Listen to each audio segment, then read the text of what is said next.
Akron Athletics presents Zips Weekly with Joe Moorhead.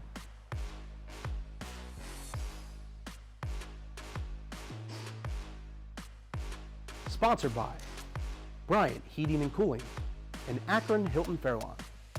And now your host, Joe Dunn. Hello again, everyone. Welcome to another edition of Zips Weekly with head football coach Joe Moorhead. Well, Akron down to just 2 games left in the 2023 season. Tuesday night up at Ypsilanti, Michigan against Eastern Michigan. That'll be a 7 o'clock kickoff. Then the final game of the season, the day after Thanksgiving, it'll be the Ohio University Bobcats coming to town for a noon kickoff. And Coach brings us to the Miami game. And, you know, looking back at that game as you do, everybody does, it's a Zip fan. We were just, I thought, 1 touchdown away in that first half to really make it interesting. We're down 7-0, 10-0. One score would have made it very interesting. Yeah, good performance by our defense. Yeah. You know, obviously with Gabbert being out, Miami kind of changed their approach and their philosophy on offense, but did a good job holding them to 19 points and, took our first drive down, threw an interception at the 20, and that's points off the board, and, a couple other things with some calls there that took scoring opportunities away from us. But at the end of the day, we played well enough to win on defense. Yes. And struggled to find any consistency, and when you can't score, you can't win. Some missed opportunities, you said, Coach, going on 4th down a couple times. You get those, it could be a different story. Yeah, we talked about that before the game where, you're struggling to find consistency in the kicking game as well. Yeah. You get to some spots and it's 4-down territory and you need to try to find a score, that factored into that decision making. Well, I agree 100%. You're playing against what I thought was the best defense in the Mid-American Conference. If you get a chance to move the football and score, I think you got to roll the dice on that. Yeah, you have to take advantage of it. They're an 8-2 team, right. They're a top 10 scoring defense in the country, right. and they do a really, really good job. So, you're not, and they huddle and they kind of bleed the clock, and you don't get a ton That's of possession. Right. So, got to take advantage of every opportunity. And they were playing field position the entire game. I mean, they were a few times I thought they'd go for it. Instead, they punt it and rely on their defense. Well, they were smart. Yeah. Playing field position. And playing to their strengths, which is their defense, and moved it well enough, and were able to score some points on offense. So, credit to them. 8-2 team, first in the East, and Coach Martin has built a very solid program there. Okay, let's go back down to Yeager Stadium on the campus of Miami University Wednesday night, and weather, you can't beat it. It was 80 degrees in Cincinnati, and it was about 65 or 70 during the game, Coach. Can't ask for a better day to play football. Couldn't believe that. Came out of the hotel, and you wondered if you were in Ohio. We win the toss and go on defense, and they're going to have an excellent drive, and they're going to break one off here in a couple plays, and they're going to fumble the football. Could have been a big break for us. This is the play, Coach, and I'll let you describe it. Yeah, they ran a split zone. We kind of got creased on the backside. Ball came out. Was originally ruled a fumble, and Akron recovered. And, the communication to us was that Corey's shoulder was out of bounds when he touched the ball, so that blows the play dead. And like every week, you get the opportunity to send your calls in, and that's one that we sent in and asked for a further explanation. Yeah, that was a Darian Lewis strip, and Corey Thomas comes up with the football out of bounds. Now the Zips are on offense for the first time. This is a great drive going. Yeah, came out with our hair on fire, got the ball spread out, ran a little bit, passed a little bit, and got down into the red zone. And, another solid day for Zoe. Didn't realize he's at 500 yards on the season, a little bit over, and he's got 300 yards in receptions too with 29 receptions. So kind of quietly he's put together a pretty nice year. Yeah, we're going to talk about the receiving group a little bit later, but he's really coming on. And a nice pass and a good effort after the catch. Yeah, Daniel's done a good job all season with yards after contact, and it had been another bigger game for Josiah. I think 6 or 7 catches for right around 70 or 80 yards. So both of those guys over 40 catches, and putting together a pretty nice year. Well, he has the ability to come back to the football, which is hard to defend. Yeah, he's a big, strong kid with good catch radius, and does a nice job after the catch as well.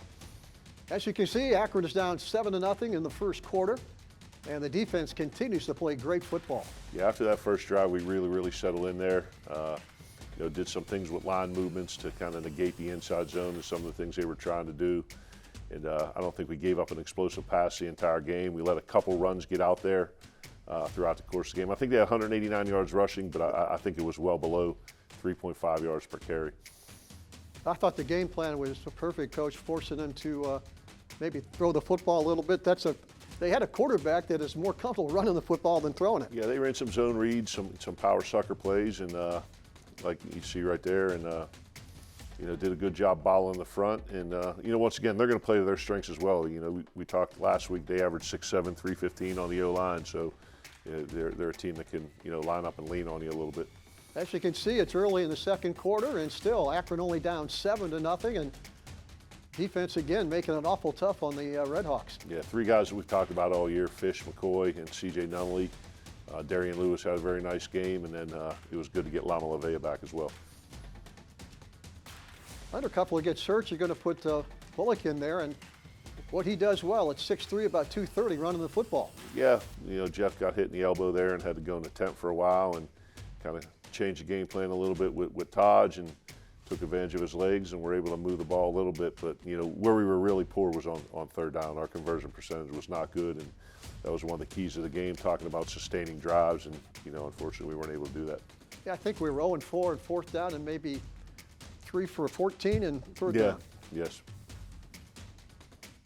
Still late now in the first half, Akron down 10-0 after the Redhawks get a field goal, but still one score is going to make it very interesting. We're going to get the football to start the second half, and Miami in their last possession here of the first half, and walking off the field, coach, and I think you got to feel good you're in this football game 10-0. Yeah, feel good defensively. Obviously on offense, the turnover down in the red zone, and then Jeff getting hurt. And once again, you're down to your third quarterback and trying to play some of the mental gymnastics of, all right, what can Taj do in the run game? What can he do in the pass game? Wondering if Jeff is going to come back at a certain standpoint. So, that continuity that we've been missing at that position throughout the season came back to bite us again. Does it change the game plan with Bullock in there? I'm sure it does a little bit. It does. It's the opposite of what Jeff's in there. You lose the quarterback run game with Jeff, but you pick it up with Taj. But some of the pass game stuff that we asked Jeff to do is really, at this point, not Taj's strong suit, but he's working to improve in those areas. Gotcha. We're at halftime down at Yager Stadium on Wednesday. The Zips are down 10-0. We're going to take a break, come back and watch second half highlights right after this. It takes attention to detail. With your local Bryant dealer, you're getting more than just a technician. You're getting someone who pays attention to your needs and the little things that make a big difference. It takes a dealer you can rely on. And to keep your family warm this winter, here, let me show you how this works. It takes Bryant. Bryant, whatever it takes. And to keep your family comfortable, it takes E.H. Roberts Heating and Cooling. Find them at ehroberts.com.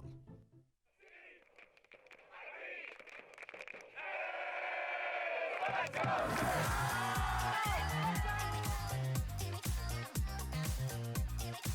on over and check out what we're doing. Let's go!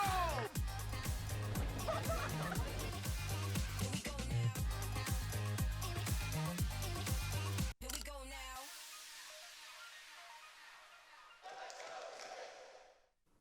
Okay, welcome back to Zips Weekly. Watching highlights of Akron's tough loss to the Miami Redhawks this past Wednesday down in Oxford.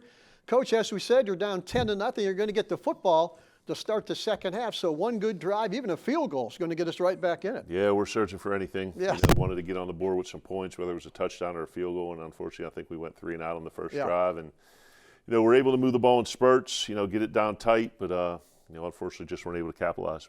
Talking about their defense, did they do anything special? They just have good personnel. A little bit of both. Yeah. They're actually, on first and second down, the simplest team in the league. They play 4 down.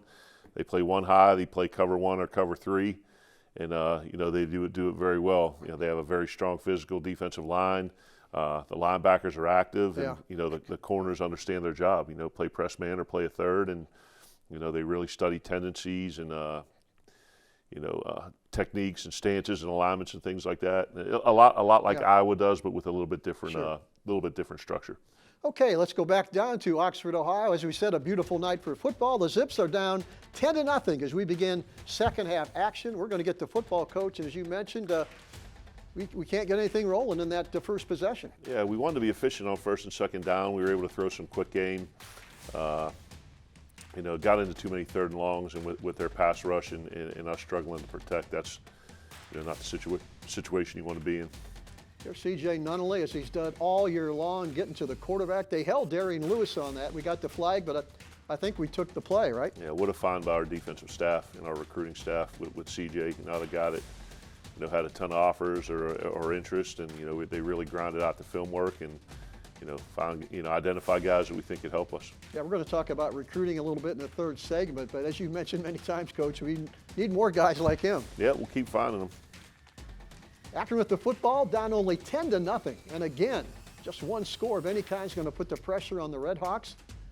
Undercuffler back in after sitting out with that apparent injury. He comes back in from ground level. Coach, what do you see? Yeah, great to get Adrian Norton a couple touches too. His playing time is going to continue to increase throughout the rest of the season, and he's really a guy that's, just in terms of pure talent, route running, speed, change of direction, hands, might be as talented as the guys we've got on the offense. In fact that Alex Almus hasn't been healthy all year, obviously without your quarterback, without your best offensive skill player, makes it tough.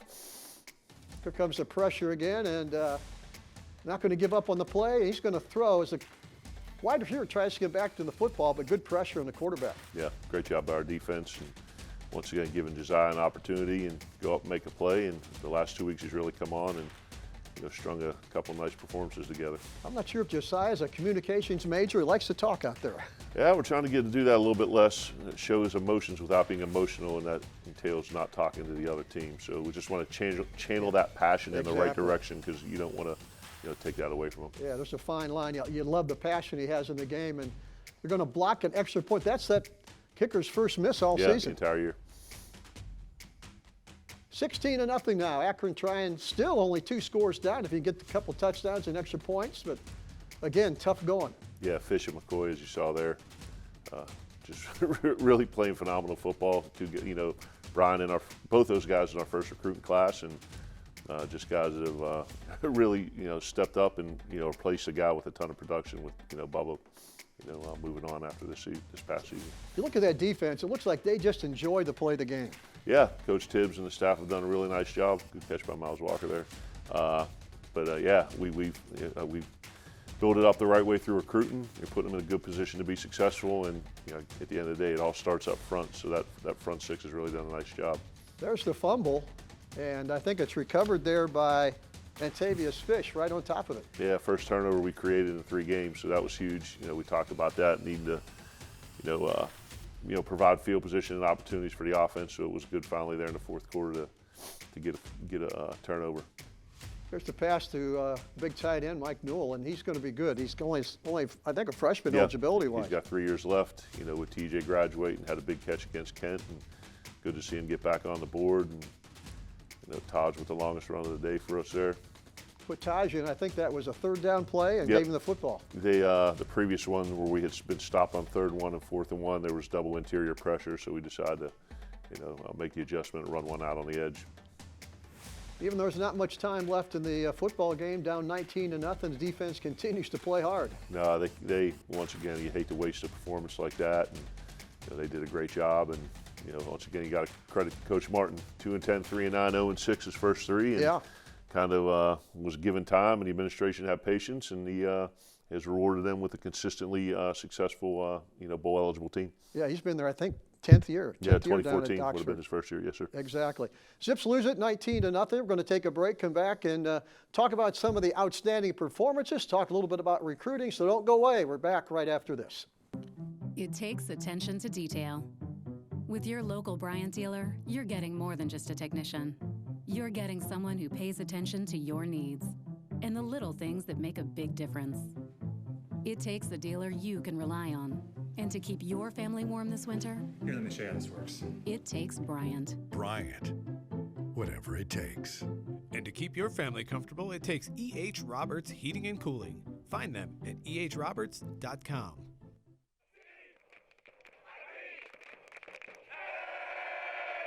Come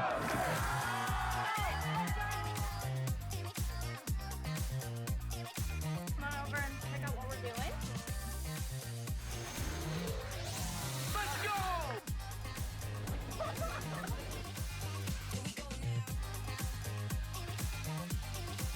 Here we go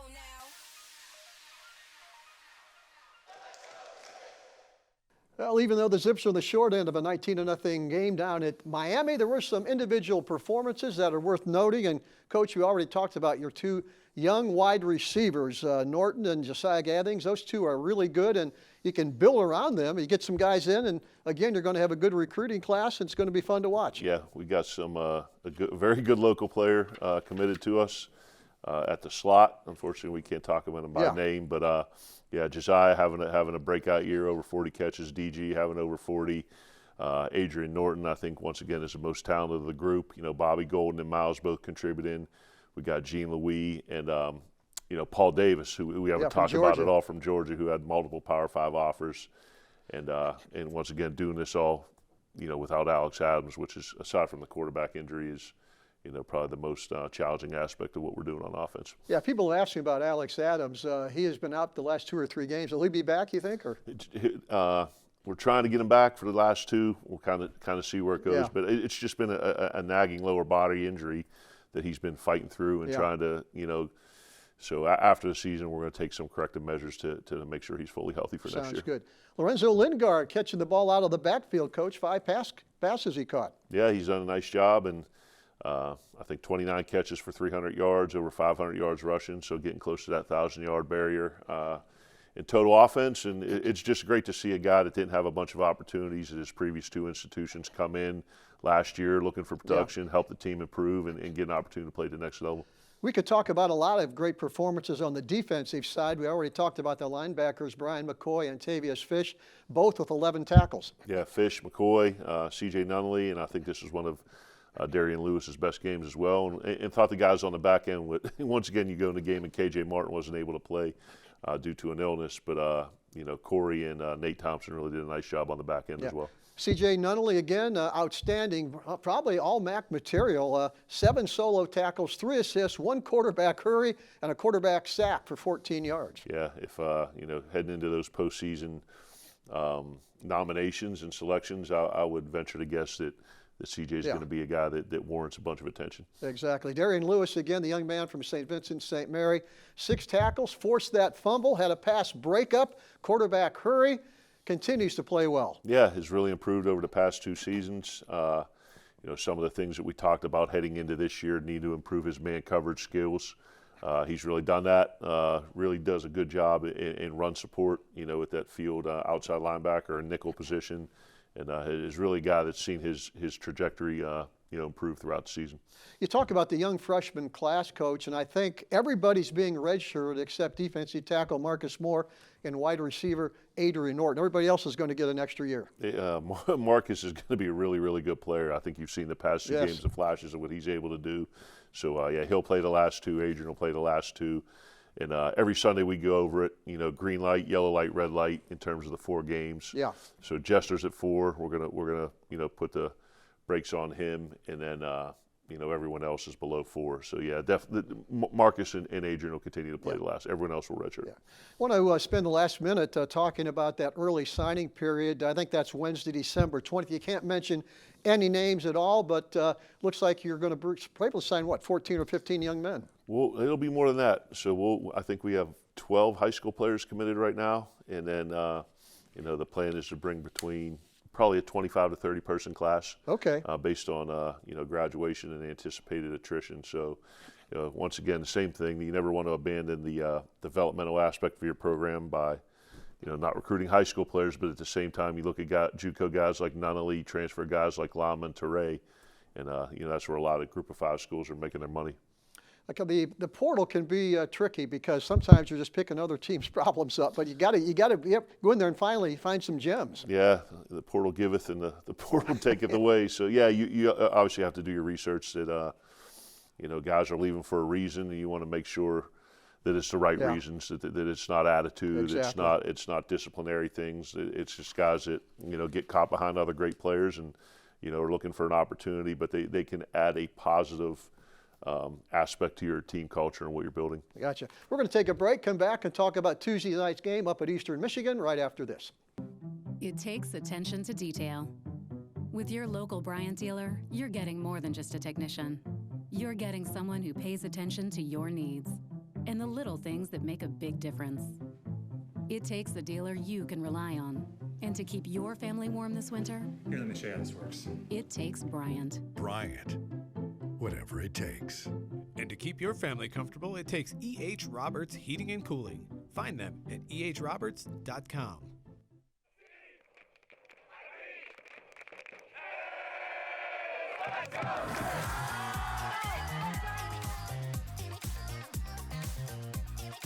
Come on over and check out what we're doing.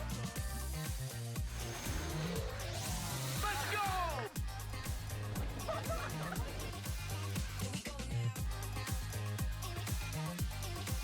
Here we go now. Well, as we mentioned at the top of the program, the Zips has just 2 more games left, beginning Tuesday night up at Ypsilanti, Michigan, taking on Eastern Michigan. Our scouting report brought to you each week by the Hilton Akron Fairlawn Hotel. And you talk about Eastern Michigan, head coach Chris Creighton has been there now in his 10th season, has done a good job at Eastern Michigan. He has, really inherited a challenging, program. 2-10 his first year, 1-11 his second year, Yeah. and then up to 7-6 his third year. Really, in a lot of ways, reminiscent of Coach Martin at Miami. But Sure. big and strong up front on both sides of the ball. Kind of like us, have been playing better on offense than they have on defense. But 4-6 and fighting for bowl eligibility. They lost at Toledo Wednesday night, 49-23. They were down 35-3 at the half, then came back with a couple touchdowns late, Coach. But they played that game at Toledo, and against the Rockets, it's tough to get anything going. Yeah, Toledo, I don't want to say in a class of their own in the conference this year, but they beat Miami. It's going to be, they're going to be a tough out, and if it ends up being Miami and Toledo, that'll be a really interesting game to watch. But outside of the past 2 games, Eastern has really held people in the 20s Yeah. in scoring. It's kind of gotten away from the last 2 weeks, but they usually do a really, really good job on defense. Eastern right now is 4-6. They've got 2 games left, which means they could be bowl eligible with a couple wins. They're going to get their best effort. Yeah, and just like us, we're building a program and looking for measures of progress. At this point, 4 wins in the last 2 years as opposed to 3. Yeah. Before we got here. So a win in the last 2, we could either double our win total or have 1 more than we had last year. And a lot of people probably don't know that Akron hasn't won 2 conference games since 2018 when they went 2-6 in conference, and they won 4 the year before. So to get to 2 wins in conference will be something that hasn't been done here since 2018. Yeah, the Eastern defense is led by 2 linebackers who are Power 5 transfers. Linebacker Joe Sparaxio is from Boston College. Chase Klein, 6'4", 233 pounds, transferred in from Michigan State. I think Klein had 21 tackles at Minnesota, 13 tackles at Toledo. He's pretty good. Played them both last year, and those guys are tackling machines. Obviously, Sparaxio, as you mentioned, from Boston College, and Klein's from Chardon. Right, up the road I to wish we Chardon. would have had an opportunity to recruit him because he's a very good football player. But both those guys are traditional throwback guys. They get downhill, and overall as a defense, they are a physically punishing tackling team. They must work a lot on that aspect of it because they knock you back when they Yeah, they tackle. do. Yep. Offensively, they have a sophomore quarterback, pretty good size. Austin Smith, 6'2", about 218, has thrown for 7 touchdowns, about 1,400 yards. And what kind of quarterback have you seen on tape? Yeah, the new kid and the receiver, number 1 and number 2 are their biggest offensive weapons outside of the running back. But this kid has a strong arm, struggled a little bit with accuracy so far, has turned it over a little bit. But at the end of the day, in 4th quarters of their wins, he's found a way to make some plays, getting the ball to New and to the other kid, number 1. As we said, the Zips against Eastern Michigan Tuesday night in Ypsilanti. Last year, the Eagles beat Akron 34-28. Hopefully, we can reverse that Tuesday night up at Eastern. For head coach Joe Moorhead, I'm Joe Dunn. Thanks for watching. Back here next week with more Zips Weekly. And always remember, go Zips.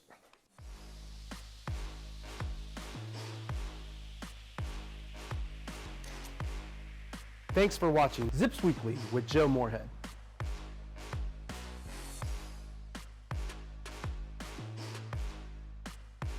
Sponsored by Bryant Heating and Cooling and Akron Hilton Fairlawn. We'll see you next week. And as always, go Zips. This has been a presentation from Learfield IMG College.